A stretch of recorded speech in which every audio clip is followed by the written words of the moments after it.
তুষার sir স্বাগতম জানাচ্ছি। আজকে আমরা একটা প্রশ্নের সলিউশন করব। প্রশ্নটি 2018-19 ঢাকা বিশ্ববিদ্যালয়ে ভর্তি পরীক্ষার এ ইউনিটে আসছিল। এটার মধ্যে এই গেট অন একটা ফ্রেজাল ভার্ব, গেট অ্যাক্রস, আবার গেট অ্যাওয়ে। গেট অ্যাওয়ে মানে দূরে চলে যাওয়া, দূরে চলে যাওয়া। গেট অ্যাক্রস মানে কোনো কিছু বুঝতে পারা। গেট অন মানে হচ্ছে অ্যাডভান্সমেন্ট, অগ্রগতি।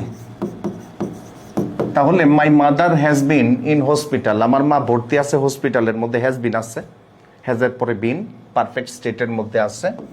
আই ওয়ান্ডার মানে কি সন্দেহ পোষণ করা অথবা বিস্ময় পোষণ করা। এখানে কি ভাবা, আর কি কোনো কিছু চিন্তা করা, কাউকে নিয়ে ভাবা।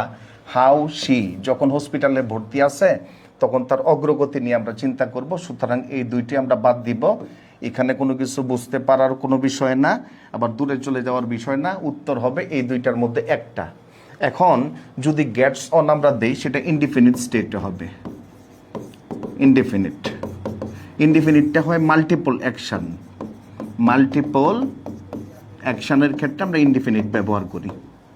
মাল্টিপল অ্যাকশন মানে একের অধিক, একটা বিষয় একের অধিকবার করছে। তার মা তো একের অধিক ভর্তি হয় নাই, তার মা একবার ভর্তি হয়েছে, এবং তার মার অবস্থা কি চলমান একটা অবস্থা, কখনো ভালো হয় কখনো খারাপ হয়। সেক্ষেত্রে ওয়ান টাইম, যেটা কি রানিং অথবা কন্টিনিউইং অ্যাকশন। এই জন্য এটা আমরা ধরবো। দেখি তো উত্তরটা কি আছে। উত্তরটা হলো এইটা, ইজ গেটিং অন। ধন্যবাদ সকলকে।